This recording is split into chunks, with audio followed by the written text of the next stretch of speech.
welcome to another episode of Arrow Bandwidth. Today we're talking about Prisma SASE from Palo Alto Networks. I've got with me Joe Bombagi, who is the Director of Systems Engineering for EMEA. Joe, welcome back. Thank you, good to be here.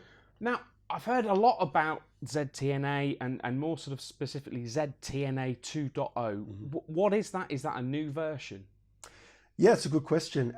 It sounds like a new version. It's not really a new version. It's more of a new definition of what ZTNA should be. And the reason we've done that is, if you look at the evolution of secure remote access, in the old days we had VPN.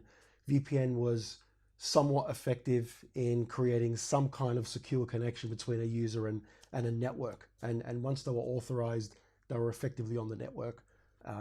No different to plugging a laptop in via an Ethernet cable into the wall, so to speak. And then there wasn't really a privileged access to anything. It's just they're on the network, they could access what they could access.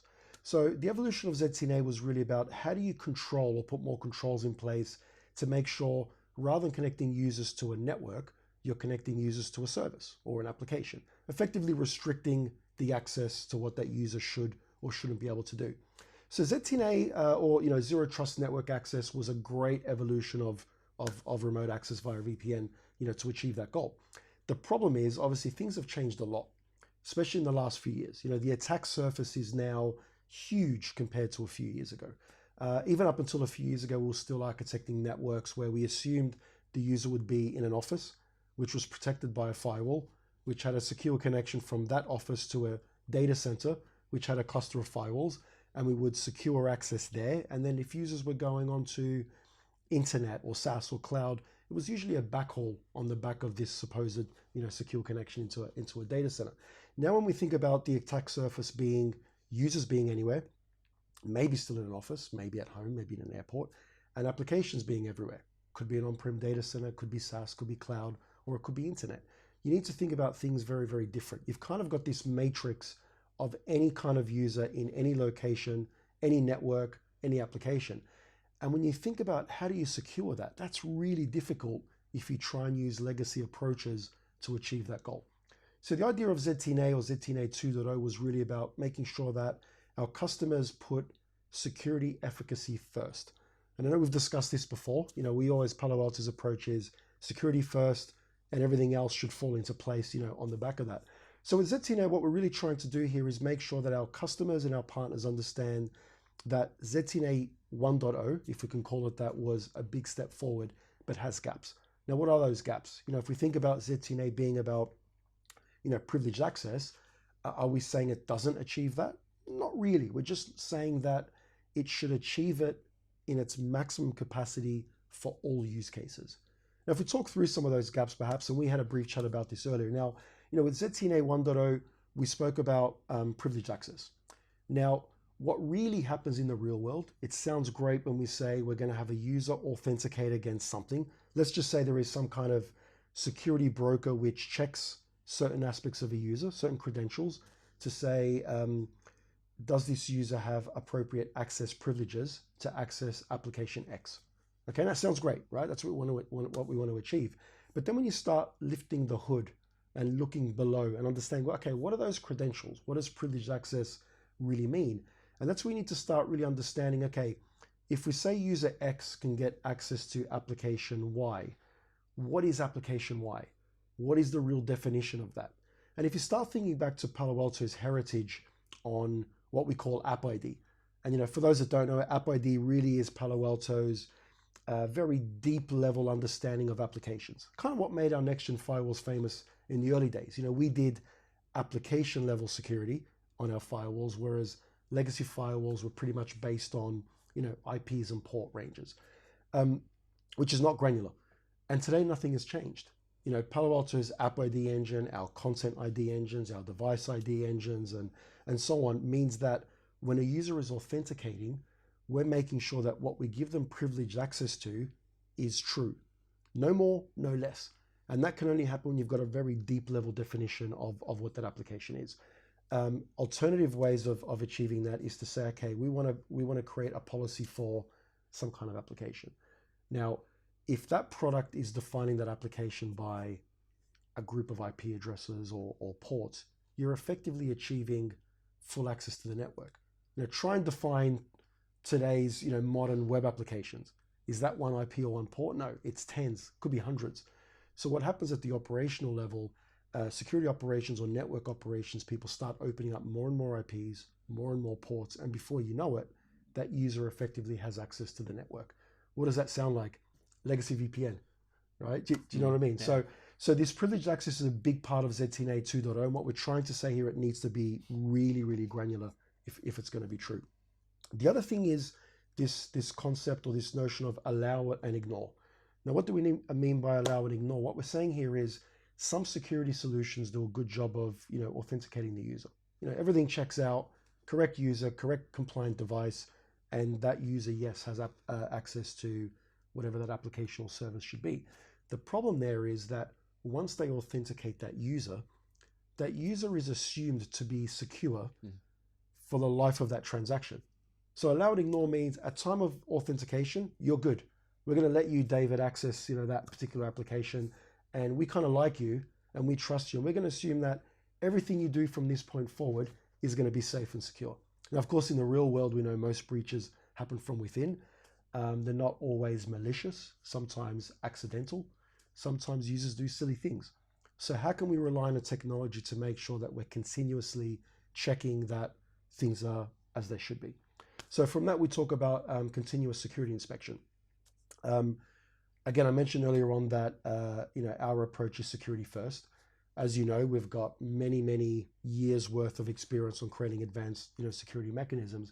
And what we want to make sure here is after we've approved you or authorized you, David, to access that application, we want to make sure that all of Palo Alto's advanced security mechanisms, whether it's threat prevention, advanced URL filtering, wildfire sandboxing, whatever it may be, we want to make sure we're continuously doing that to make sure that what you're doing continues to be safe. Sounds obvious, right? But again, in that ZTNA 1.0, that's not really the case. The other thing is about having a deep understanding about data. You're going to access things, applications, files, data. Some of those things might be sensitive. Some of those things might be restricted. Some of those things, the company you work for might want to make sure you don't accidentally take them out of the realm of that corporate infrastructure. For example, downloading secret files from a corporate SharePoint and uploading them to your personal Dropbox for convenience, those sorts of things, right? So having understanding of a data and user behavior becomes critical. Again, sounds obvious, but that really is not the way ZTNA has always been done. And the last one, or the fifth one, which excuse me, and the last one, or the fifth one, which again sounds obvious, is the ability to provide all of that security capabilities for all applications. Now, what I mean by that is there are a lot of vendors in the SASE space. We've spoken about this before. Some of them do a pretty good job from a security perspective on some use cases. Internet access. That's probably deemed the most dangerous place for application traffic to go to. And those vendors want to make sure that they're providing certain levels of security to keep that user secure during that transaction. But what about SaaS? Or what about on-prem private applications? Should we assume that a private application hosted in an on-prem data center is safer or more secure than the internet? It probably is. Is it always? No. And the whole thing about zero trust with zero compromise is really about we can't assume that any situation is more secure than the next. We don't want to say that we don't trust you when you're working from home, David, but if you're at the office, we trust you. No, you need consistent zero trust at all times. And that applies to applications as well. Corporate on-prem applications are not necessarily safer than internet. And we want to make sure that all of those security controls that are under that umbrella of zero trust are enforced all the time, all users, all networks, all applications. Joe, thanks for explaining that to me. So you've explained a lot about ZTNA 2.0 and its deep level of security. Is it really possible to deliver that on such a global scale? Yeah, this question comes up a lot because, again, we talk about SASE as this, cloud delivered something. And again, every vendor does it differently. Some vendors do true, native cloud SASE. Others go around building data centers with, physical servers in racks and so on, which isn't true, cloud native, but kind of delivers something similar. In our case, what we decided to do here was to say, okay, if we're trying to do this level of security, if you think about the way you would normally spec a firewall, if you want to do a huge amount of security, all the bells and whistles turned on, you need something pretty big. How do you translate into the world of SASE? Did we go away and just virtualize a firewall and stick it in the cloud? Absolutely not. You could never achieve what we've achieved if we took that sort of approach. But what we wanted to do was take these mature security capabilities that we've built over the last 12 to 15 years and adapt them to a new use case, which is SASE. So if you think about the platform of what we've done with SASE, did Palo Alto really go out there and build a bunch of data centers and this global network backbone? Of course not. That's not us. Customers and our partners come to us to have best of breed security. What we did was partnered with the best in that space. So we partnered with the hyperscalers, GCP, AWS, and so on, and we effectively leveraged their backbone. We leveraged their global reach when it comes to data centers or cloud data centers around the world, and we overlaid our technology on top of that. So what our customers get is the best network backbone in the world, highest performance, lowest latency, fastest way to get a user to application or to connect a user to cloud or a user to SaaS and so on. And we've effectively adapted our technology based on microservices and other technologies to be able to scale. So it means if a customer wants to use a small part of that capability, fine, because the world of public cloud is built for small scale. But the other thing that public cloud is built for is large scale, hyperscale. So if we have a customer that's got a small number of users and a small number of sites, they can get all these capabilities.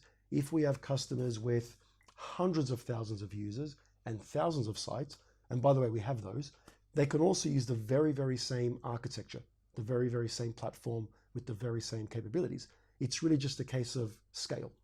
And using that type of technology allows us to scale automatically to the low scale needs or the high scale needs of those customers. The beauty of it means that if customers are using extreme levels of security, which typically use lots and lots of capacity and specs, that's again what public cloud was built for. So it kind of allows us to achieve true ZTNA 2.0 for all of those use cases that I mentioned in a cloud scale type of architecture. So Joe, when it comes to ZTNA 2.0 and our partners are talking to their customers or their potential customers, what kind of initiatives and projects should they be looking for?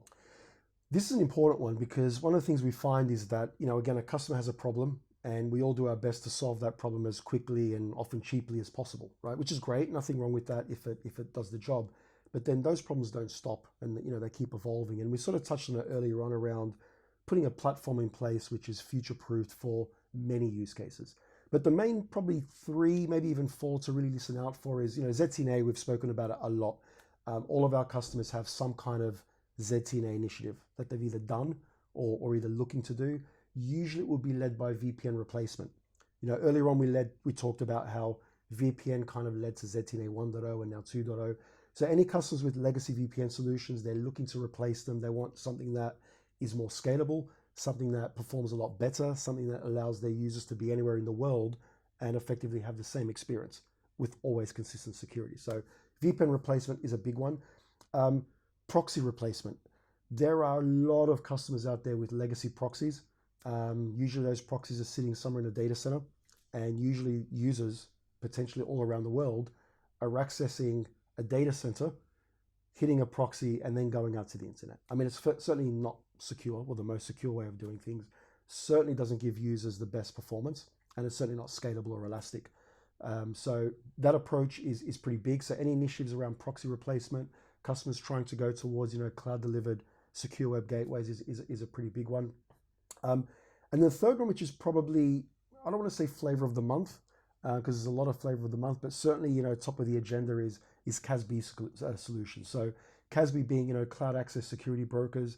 This is really about SaaS security. A lot of customers have been implementing many solutions over the years to try and understand, secure, control SaaS usage. There are a lot of vendors out there that do nothing but CASB, and some of them do it pretty well. But CASB really encompasses that SaaS security and DLP, data loss prevention. They're probably the top 3. The other thing I would probably mention to our partners is that a lot of our customers are evolving from perimeter-based firewalls. And I mean, when I say perimeter, I mean in a branch office. They may have 10, 50, 100, whatever it may be, branches, and they've got firewalls of some sort, maybe Palo Alto's, maybe somebody else's. And there's that natural evolution to having that capability of a next-gen firewall delivered from SASE, as opposed to having 100 firewalls scattered around the network. So they're probably the top 3 or 4 to listen out for, I would say. Joe, thanks very much for joining me on today's Arrow Bandwidth podcast. It's brilliant that you've been talking about CASB and how that relates to Prisma SASE, because we're going to be brilliantly talking about that on the next episode. So really looking forward to talking to you again about that. Thanks for joining me. Thanks a lot.